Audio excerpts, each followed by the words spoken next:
Good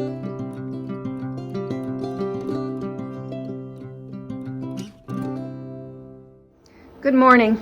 We're going to do a deep cleaning on our APQS Lucey. I want you to notice this. First thing that I did was I removed the thread. I've already wrapped it around the handle. Let me show you what I did. I removed the thread going up to the take-up lever, all the way back to the silver hook in front of the tension assembly. The reason I do that is we're going to have the machine going in manual mode, and I want to make sure that the thread doesn't get sucked into that opening. So I'm going to wrap it around the handle for safekeeping. I took the bobbin case out and laid it to the side, and I'm going to rotate these up now so that we won't accidentally bump them when we're servicing the machine. And I'm going to lock it into place. Everything I need to service Lucey is in this green bowl. Now I find that if you have these items set aside where you know where they are, it's going to be much simpler when it's time to do the cleaning. Because if we know, we're human. If we have to look for all these items, we may not do it as often. So just keep it together and you'll be glad. It'll make your cleaning much easier. I'm going to use paper towels. I'm going to use WD-40. I'm going to use compressed air. I have a very inexpensive comb that looks like it really needs to be replaced. We'll talk about what to do with this comb. I have a needlepoint oiler. I have a microfiber cloth. Aren't they the best things ever? I have an office clip. Actually, I need 2 office clips. And I have an offset screwdriver. And my green salad bowl. The reason I like to use my green salad bowl is anything that flushes out of the hook assembly will be visible in this green bowl. If I use my black trash can, I can't see if I got anything out at all. And if you're going to clean something, you're going to want to feel good about what you flush out of your hook assembly. A question that I get frequently is, how often do I need to do the deep cleaning? Well, there are different reasons to do deep cleaning. A periodic deep cleaning is great because it keeps your hook assembly fresh. Oil will mix with lint and that creates gunk, and we want to flush that gunk out. Now, if you only quilt once a month, then you're probably not going to have to do this as often. If you have a long time between cleaning projects, long time being 3 to 6 months, I definitely would start out my machine with a WD-40 before I resume quilting. That oil gets old, and if you did have any lint left there, that oil and lint got to know each other really well. So we want to flush it out so that we start out with a clean project. Another time to do your deep cleaning is when you have broken off a thread down in the hook assembly. When you have the thread go down, and for different reasons this could happen, the thread gets caught in the hook assembly, you reach down to pull it out, but instead of it coming out, it broke off. Well, that thread is still in your hook assembly, and that could affect your stitch quality in the future. When that happens to me, I know that I am going to do a WD-40 bath really soon after that because I want to flush out all those particles. Another time that you might decide to do a WD-40 bath would be if you used a thread or a batting that was super linty and you just felt like a bunny rabbit climbed up into your hook assembly. That's a good time to flush out all of those particles that could be left behind. You're doing your daily maintenance before you start quilting. That's great. Now, when you first do this, it seems like, oh my goodness, there's so many steps. But basically, we're going to do 3 things. First thing we're going to do is to clean out the lint. Second thing we're going to do is flush out the hook with WD-40. The third thing we're going to do is follow up with getting rid of the WD-40 and oiling your machine really well. It's really not that complicated. And the more you do it, the more natural it is, and you'll be successful at making this maybe a 5-minute, 10-minute deal at the longest. It just is that simple. And now you can see why I needed the office clips. I put one on each side of the axle on our bliss frame, and that is going to keep Lucey from running away while I'm doing the servicing. And while I'm recording this, I'm going to do my best not to bump the camera. I'm going to blow out any lamp that might be left behind.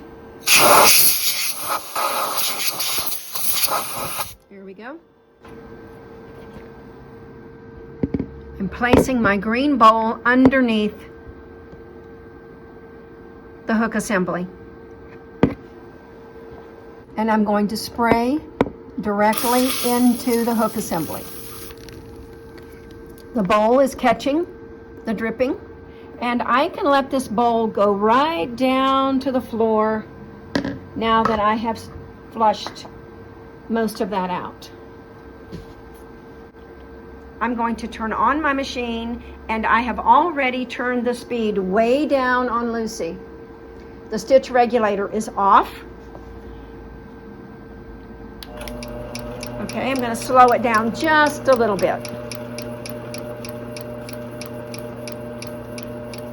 Now I already see things falling out of the hook assembly into the green bowl. I'm going to spray it again while it's going nice and slow. Yep, my bowl is keeping it from getting out. Oh my, I'm happy we're doing this. We're getting some good gunk out of the hook assembly.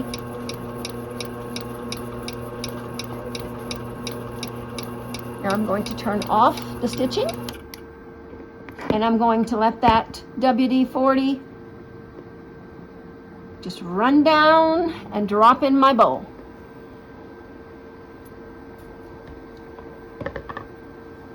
I'm going to get a paper towel.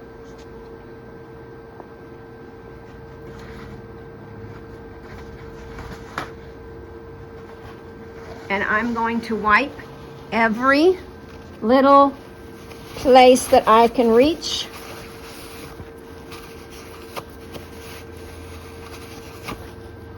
Getting a little bit of stuff.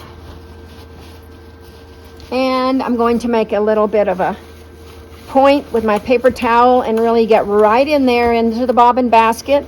This is where you place your bobbin case. Basically, I'm just trying to reach around and feel every little nook and cranny with my paper towel and see if there's anything that needs to come out. Okay, I have a little bit of debris in my green bowl. Not a lot. Now I'm going to bring I'm also going to wipe underneath the bottom. Sometimes the WD-40 wants to kind of puddle down there at the bottom. All right, now I'm going to bring my bowl up, and I'm going to turn on my machine again.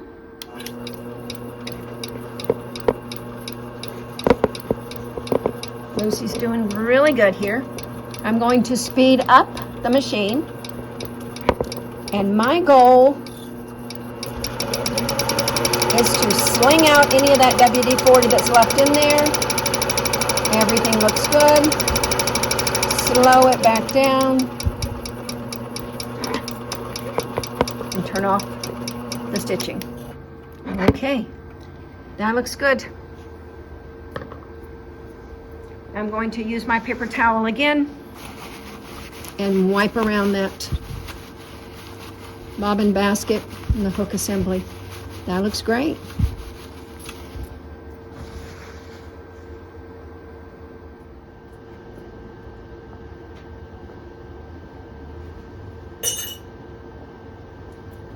I'm going to use my offset screwdriver.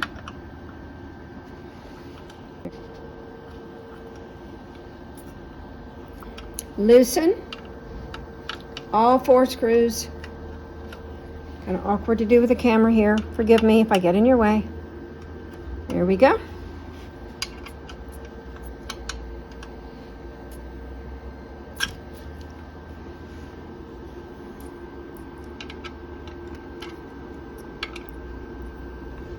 Just remember, lefty loosey.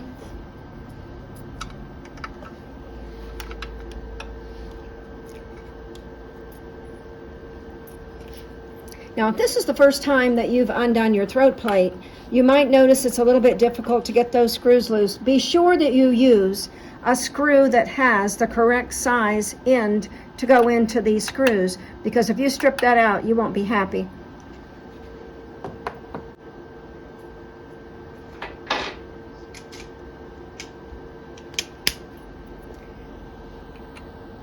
Now that these are loose, I'm going to take out 3 screws, the 2 on the front and the 1 on the left back.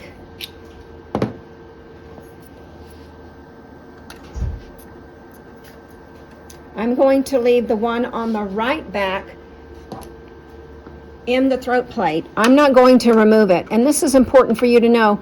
The center of your throat plate is drilled specifically for your machine, and it's not centered in the throat plate. So if you take it off and put it back on, you might accidentally get the throat plate on where the needle's going to come down and hit the throat plate instead of the hole. So by leaving this screw in, but loosened, you can rotate your throat plate, and you don't have to worry about putting it on incorrectly because you didn't take it off. So remember the WD-40 and the spinning it to get rid of it. Some of that went up under your throat plate, and it's important that you give that a wipe to get rid of it. And just clean that. I'm just wiping the back of the throat plate. Give it a little attention on the front. I'm going to look right here, see if there's any WD-40 hanging around. I don't see anything at all. Everything looks wonderful. So I'm going to rotate this back into the correct position. Easy to do, remember, because we didn't undo it. I'm grabbing my screws. I'm going to tighten those in.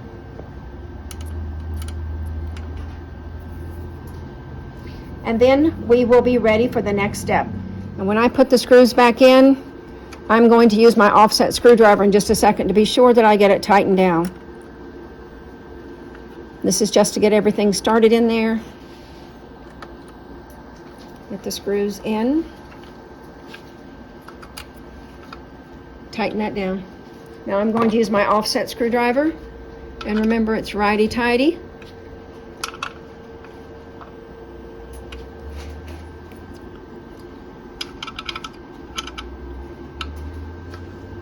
If you have a stubby, you can also use it now, but I really like my offset screwdriver.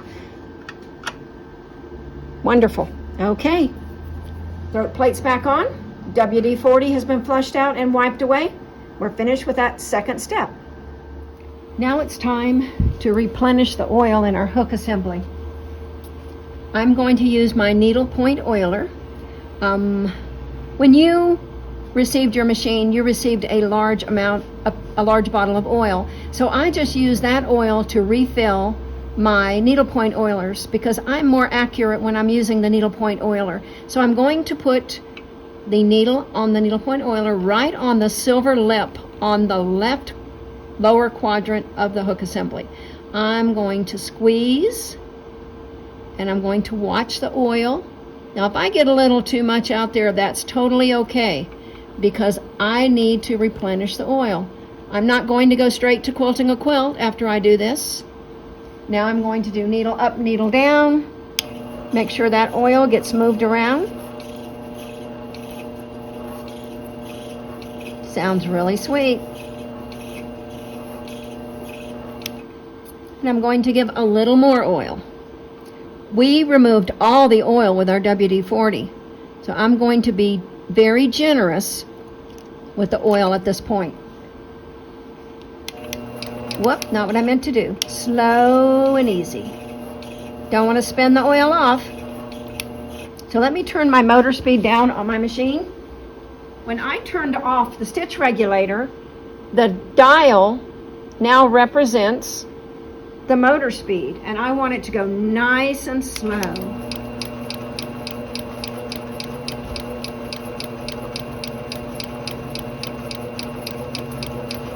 That's moving the oil all the way around where your hook assembly needs to be lubricated. I'll let that go for just a second, and then I'll turn that off, and we will continue the maintenance. We're going to take a look at the frame and show you what you need to do for the frame.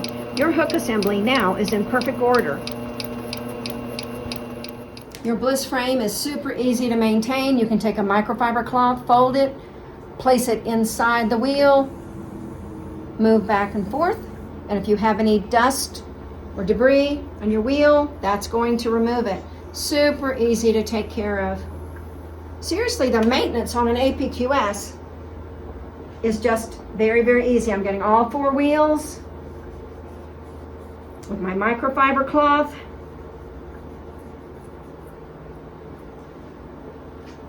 Earlier when I oiled the machine and did the WD-40, I want to make sure that I don't get any oil or anything left on the carriage. I'm just going to wipe underneath the hook assembly where it was above the carriage. I'm going to take my microfiber cloth and dust the steel rods for our bliss, because that's what makes our machine glide super good. I'm going to look for dust bunnies.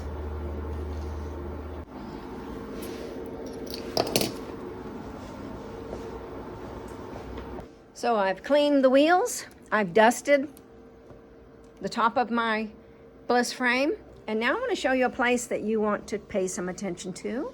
Under the end of your axle, you have protective brushes there. Their job is to keep lint and thread from getting wrapped up in your axle, and that could slow your machine down. That could slow your movement down. So I just take this comb and I comb the brush that's in the axle. I didn't get anything out that time. Sometimes we do get something noticeable come out of there. So that's going to be part of your maintenance. Next thing we'll talk about is getting your bobbin ready. You're doing a super job. Your deep cleaning is going really well. You can do this. Not difficult at all. Let's look in the green bowl and see what we flushed out of the hook. You cleaned out the lint, flushed it out with WD-40, rotated the throat plate so you could wipe underneath that to get all the WD-40 out. You're going to spin out the extra, give it a good wiping, and then follow up with a good oiling. And it really is that easy. Your APQS machine will be really, really happy.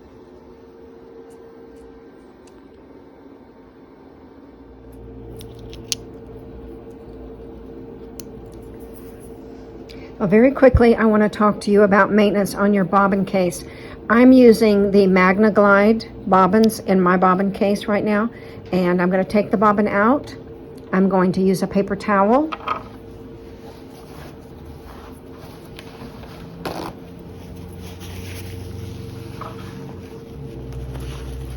And wipe inside the bobbin case, just in case there's lint inside the bobbin case. Now that looks really nice. Next thing I'm going to do maintenance wise on the bobbin case is spin around and look for the finger. Make sure you can see that.